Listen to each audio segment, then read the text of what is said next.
Off-season tips for GA players. So you're coming into that time of year now. This is actually my favorite time of year to work with players. So I have people coming through my GA Lean Body program at the minute because it gives you direct feedback on where you need to improve ahead of next season. You're literally going to be able to start with a clean slate and improve the areas of your game or the areas that you're weak in to make you a better player ahead of next year coming into preseason. So there's a couple of foundational tips that I'll offer that will apply to any GA player. And on the back end of season 2 of the GA Lean Body podcast, I wanted to do a video on this in hopes that it would help. The first thing is going to be understanding that your training, your nutrition, and your supplements should all feed into the end goal. So it's very difficult to pick one in isolation. You can do a random training program, but if you don't do your nutritional strategy alongside it, or you don't have a supplements that are going to enhance that nutritional strategy, you're not going to maximize performance. You're not going to maximize results. One of the things I like to do in the off season, again, if your body composition is a goal, you can start to prioritize and do a little bit more shift work where you're focusing on building muscle or losing body fat on top of improving things that will help your performance next season. Whereas when you get into mid-season and you're coming into championship, it tends to go a little bit skewed in the other direction, where your performance, getting stronger, getting faster, and maintaining that takes priority, and your body composition tends to go down slightly, or else you work kind of 50-50 in between.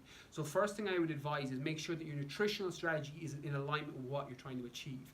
If you're trying to put on size and get bigger or add more muscle, you need to eat more calories. So calculate your calorie maintenance. So the amount of calories you need to stay the same weight, you need to eat above that. So for example, if you need 2,000 calories to stay the same weight, you probably need to go up to 2,500 and maybe even 3,000 or 3,400 depending on your metabolism and depending on the training program you're following. So make sure that you're getting enough food, you're getting enough calories in order to grow. The opposite if you're trying to lose body fat. If you're trying to get your body fat down, you need to be in a calorie deficit. You need to eat less calories than your body is burning. Again, the key to this is making sure that you're getting all your essential amino acids from protein, your essential fatty acids from fat, and good complex carbohydrates, and probably in a carb cycling fashion where you're going low one day, medium another day, and high another day in terms of carbohydrate intake, so that you're able to maximize performance even though you're still in a calorie deficit. You keep your metabolism elevated, but your workouts don't suffer. So the number one thing is going to be your nutrition. The foods you choose,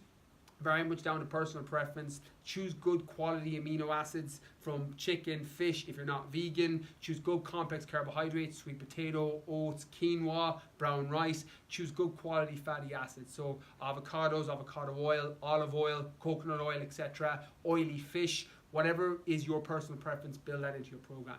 The next thing is going to be your training. So making sure that you have a training program in alignment with what you're trying to achieve. If you're trying to get bigger, you need to have some form of strength or hypertrophy element in order to stimulate the muscles so that you can get bigger. Stimulate your central nervous system so you can get stronger, and stimulate enough fibers and tearing in the muscle so that when you repair it with your nutrition, you can get bigger. The opposite then is if you're trying to get your body fat down and change your composition. You want to make sure that you're doing high intensity work. Your rest periods might be slightly shorter. You still might be doing some hypertrophy work, 8 to 10 reps, 3 to 4 sets, 60 to 90 second rests, but you also have a strength and conditioning element in there so that you're not doing a bodybuilding one size pushing, pulling, movement with the machine or in one plane of motion that's going to lead to injury in January or February when you go back to pre-season. So build in your hypertrophy element in there, build in your strength element, but make sure you've got a conditioning element in there that's going to enhance your performance. You're working on glute activation for getting faster, you're working compound lifts to get stronger, and then you're working it backwards towards your end goal. A little bit of a higher focus on hypertrophy and strength if you're trying to get bigger, a little bit higher focus on shorter rest periods and high intensity if you're trying to get leaner. If you're trying to do both, you think just combine the best of both worlds. Make sure you've got enough stimulation on the muscle, but you have a high enough intensity element so you're able to get leaner even though you're holding your muscle.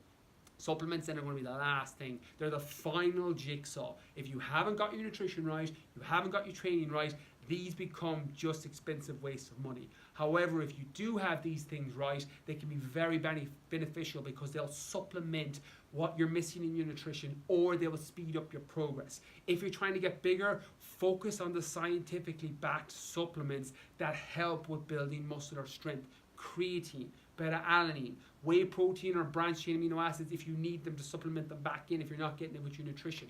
add those in. If you're trying to lose body fat, caffeine, green tea extract, L-carnitine tartrate, the scientifically proven ones that don't negatively affect your central nervous system when you come off them. Stick with the trial and true, but they're supplements. They'll supplement what you're missing in your nutrition. If you haven't dialed in your nutrition and you haven't got your training right, these are going to be a waste of money, and you do not need to spend anything on them. So my favorite time of year, I love working with athletes in this time of year. It's literally my favorite time because you can put that slightly higher emphasis on body composition, and you can work on your weaknesses in your game to get stronger, to get faster ahead of next preseason. So hopefully this helps with your GA off season. Be sure to tag your friends, let them know about this video if you think it will help, and I hope it helped you with your off season goals.